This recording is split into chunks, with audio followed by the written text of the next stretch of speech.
Welcome, everyone, to the Michigan Association of Secondary School Principals podcast series, featuring great discussions, insight, and resources on all things related to education and administration.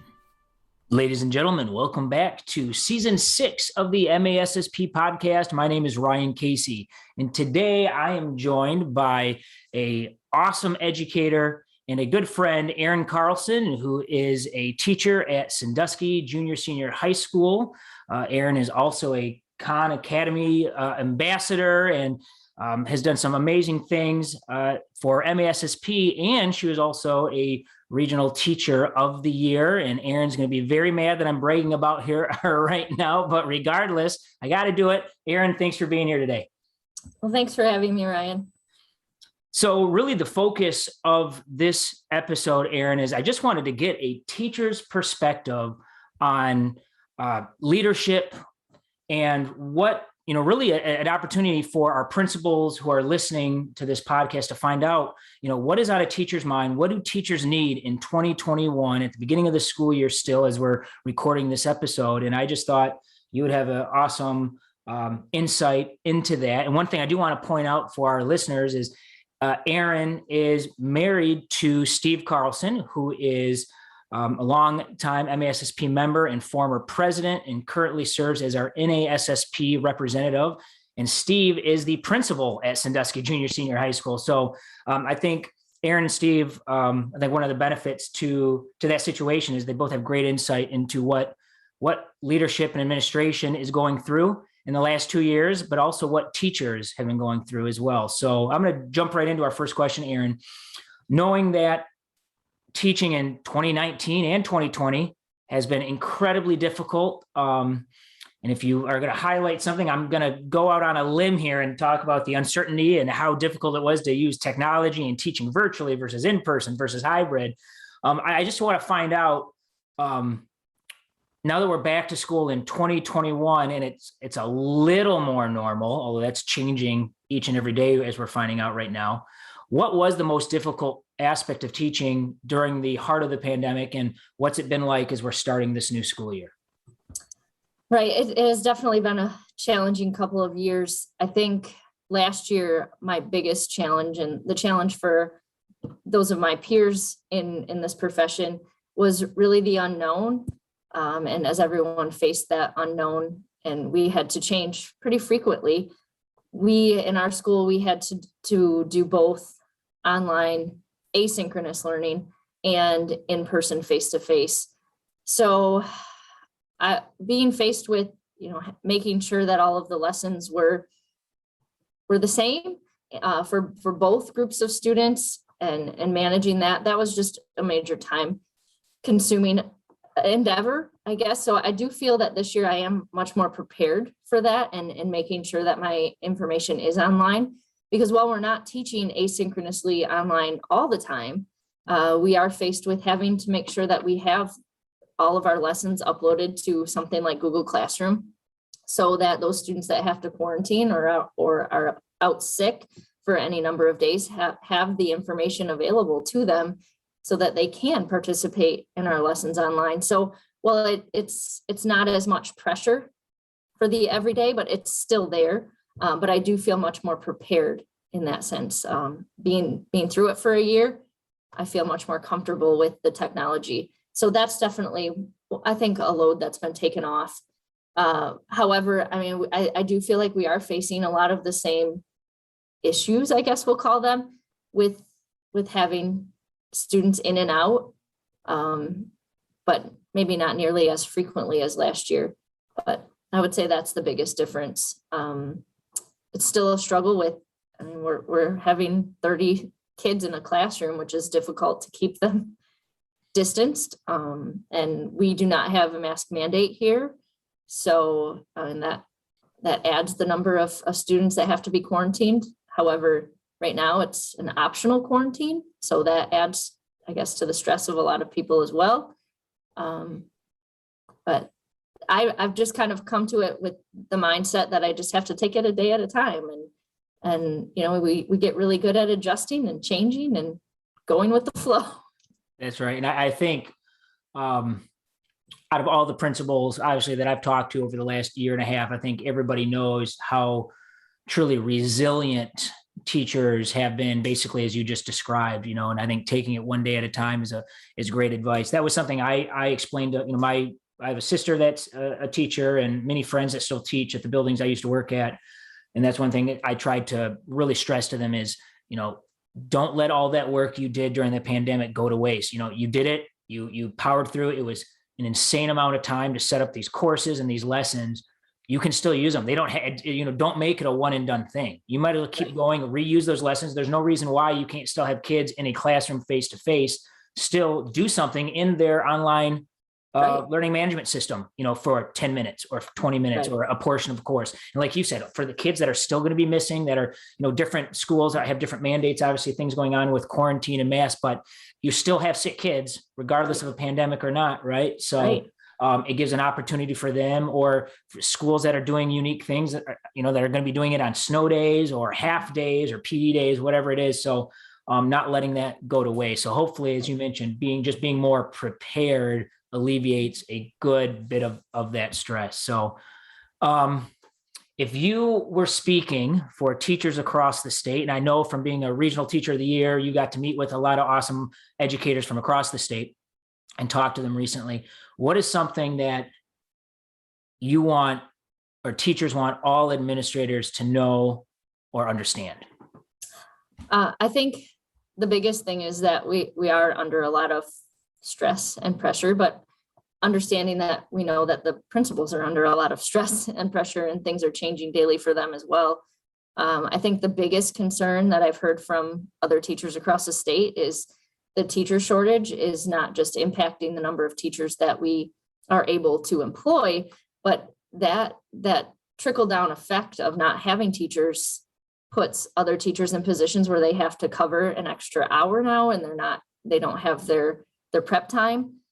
And that is contributing to a huge amount of burnout right now, and a lot of stress on teachers because they're faced with those positions.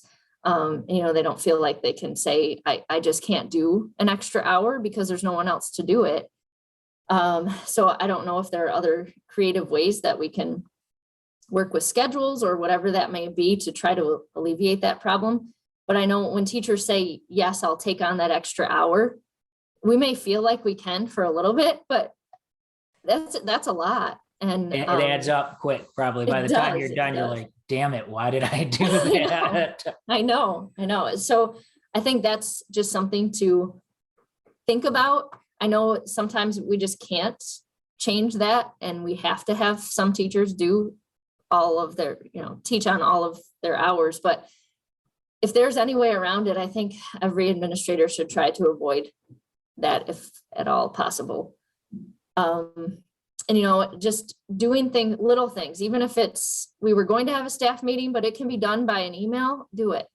I mean, time is precious. So if there's anything you can do to give back any time to your teachers, then please take advantage of that. Even if I heard one group of teachers was telling me that they work together in their PLC groups, and one teacher she said, I'm going to take care of the lesson plans for this month. We'll submit them under all of our department. I see a lot of teachers finding creative ways to take a load off of someone, at least for a shortened period of time, and having administrators allow that to happen, I think is big. Any creative ways that you can give back, even just a little bit of time to your teachers. Awesome. Yeah, that's a great idea. I know sometimes people feel like, oh man, I get so many emails sent to me, but if it can be an email versus a meeting, right, I think we'd welcome that additional email in our inbox, right? Absolutely. So that was what you want administrators to know. What about students or parents? Is there something that teachers would like those groups to know? I would like them to know, that we're trying our best and we're doing everything that we can. Teachers give up so much of their own personal time anyway. And just know that we're not cutting things out of the school year because we're trying to cut out on fun. Because I think you can't do everything that we've done in the past with all of these extra activities just because there clearly isn't that time. We're not trying to take away the fun from the students. So please remember that. We can't do everything, but we will do as much as we possibly can to keep the kids enjoying school as well. Mhm. If people could just stop blaming schools and teachers on social media, I think that would help so much. This podcast is going to do it. This episode right here, it's going to stop it all, Erin. So right, I wish. I mean, we tell the kids all the time to not let things on social media bother you, but it doesn't matter. If it's there, it's still going to bother you. So yeah. Next question. If you could give administrators a list of the things teachers absolutely need, and I'm guessing you might say time, since that's what we just talked about. Assuming it can't be time, what do teachers need? And then the follow-up question of that is going to be, what is something you absolutely don't need? I would say that we just need maybe a little compassion and understanding if some things are taking us a little bit more time to get done, like for instance, lesson planning, and we have the lesson plans in our heads, every teacher does. Sometimes it just takes extra time to write them down. So whether that's, finding creative ways to maybe shorten that time frame for a teacher would be something that would be beneficial. Again, I think there are creative ways to give back time to teachers. Last year, I know our school worked really hard to give us a couple of 2-hour early release days with the students where we could do extra planning and work on our online lessons. Those 2-hour days it lifted the weight off of my shoulders more than I can even explain. So if there are any creative ways within your schedule that you could, give teachers a little bit of extra planning time, that would be so helpful for everyone. And I guess what was the follow-up part of that question? What is something teachers absolutely don't need? We don't need extra responsibilities. And I know there are lots of extra things that teachers can do, especially in the high school level, extra clubs and, sponsorships. And I enjoy doing those things so much more than maybe most people. I don't know. That's what breathes life into me. Mhm. So I think, allowing those opportunities to have those clubs and sponsorship activities, but making someone feel like they have to do them is probably not the best way to approach them. Building in some mentorship time, especially for new teachers as they navigate this interesting couple of years. I think that's been a little bit more challenging too. So providing more mentorship opportunities for those newer teachers would be very helpful. Listening to you give these answers to these last couple of questions, I don't know if we recorded this podcast 3 or 4 years ago, I don't know if the answers maybe would be that different. However, just the severity is the word, but just it's like those answers are still the same, except it's on like they're maxed out at like you're at 100 right now. Like before, maybe it was like a 80 or a 90. It's like no, it's like I'm telling you, this is what we need, or this is what everybody, just that thought or that burden is just even heavier now. So I mean, it's interesting that maybe the problem isn't really it's just more intense. It's just more necessary. And I know some things that Steve has told us too that I think has helped release some of that pressure from some teachers is, you don't have to grade every single thing that you give your students. I know a lot of our teachers were feeling burnout with the paperwork part of it. Find creative ways to only grade the absolutely necessary things that are covering the standards. Maybe some of that practice can be done a little bit differently before they hit that mastery, and you grade them in that way. not every single thing has to go in the grade book. I was very fortunate to have my student teaching mentor explain that and really hammer that home with me. So luckily enough, now having said that, I was a technology teacher, and I don't think I pointed out, Erin, you are an English teacher. So I think the burden of grading papers and Right. work might be a little different in my experience than yours, but I think that is that is great advice. Right. And, and we've tried to start some different type of mental health activities at the school here, just within our staff. We started recognizing everyone's birthday in our morning announcements. That's teachers and students. And That's cool. It's been a nice light way to start the day. And, everyone likes to celebrate their birthday. If someone has a summer birthday, we celebrate their half birthday throughout the year, as that gets announced. And, even just that little announcement over the PA brightens someone's day or starts with some positive energy. I think that's been fun here. We're starting a little exercise club amongst our staff, just a little walking club. We can walk together, we can do it on our own, but we just kind of to help encourage each other to be out and moving and doing something other than school together.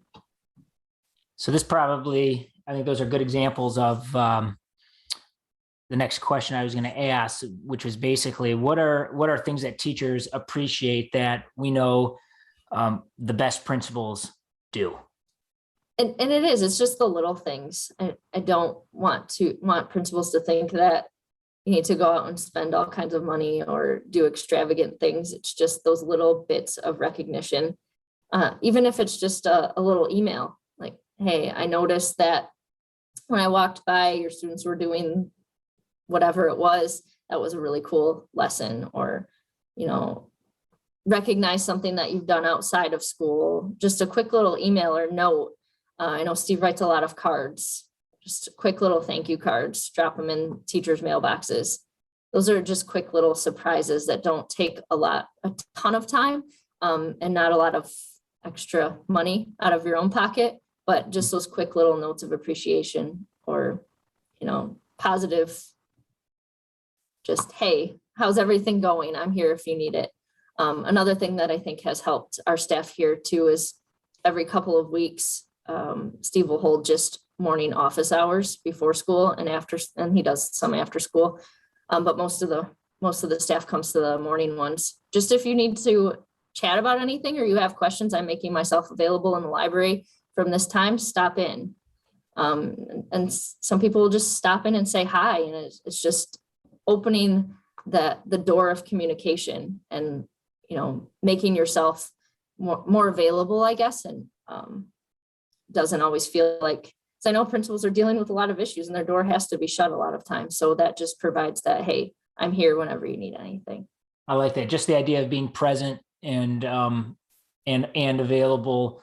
And I really like that you pointed out, I think sometimes they think that, like you said, they have to do these amazing big time things that are so well planned out. And really it can be those simple spur of the moment things. Yeah. You see somebody that just looks like they are struggling. It's just taking 5 minutes to pop in, sit in their classroom on the prep for just 5 minutes and check in on them or write them a little note or give them a shout out in an email type of thing. I think that's great. So being cognizant of the fact that you are on your prep time to do this with me right now. I'm going to skip to our last question here. We've talked about a lot of these struggles and what's been difficult and some little bright spots along the way. What is something though, having been through the pandemic and still in it, obviously in the start of the 2021 school year, what is something that maybe surprised you in a good way or been a positive, maybe you have a positive outlook on teaching and learning this school year? I think that, before we always felt like the kids just didn't appreciate that they had education. And I think this pandemic has really opened their eyes and our eyes at how grateful we really are that we can come together for a free education. I think that when the kids are now back in school and they're doing more activities that is, kind of closer to the normal range of things, they're really appreciating those things a lot more. It's just learning can be fun. And I think that they're embracing that so much more. So I think that definitely has been something good that's come out of it. I think that we're all trying new things, and that's encouraged a lot of teachers to embrace some technology and to let the kids kind of find their way. I think we're doing a lot more for critical thinking, and getting kids to understand the world around them maybe a little bit better. So I do think there are some definitely some positives that have come out of this, and we can embrace them as we go forward. And even for a teacher, I think it's really helped me embrace change and to understand that I don't know all the answers all the time. And it's really important that I let my students, be a part of the learning process so much more than maybe we had in the past. I think those are all great examples. So I really appreciate your time, Erin. I know Sandusky is very lucky to have you teaching and interacting with all those kids, and they're lucky to have Steve, of course. So thank you so much for your time. I really appreciate you sharing some insight into the life of a teacher right now for our listeners. Well, thank you for this opportunity. I do think it is important for teachers to be able to speak to. So I appreciate you highlighting that part of it. All right. And that's going to do it for this episode of the MASSP podcast. We're about halfway through season 6 already. Remember, you can listen to this podcast and more by heading over to the Apple Podcast Store or by going to massp.com/podcasts. Thanks for listening, everybody, and have a great day.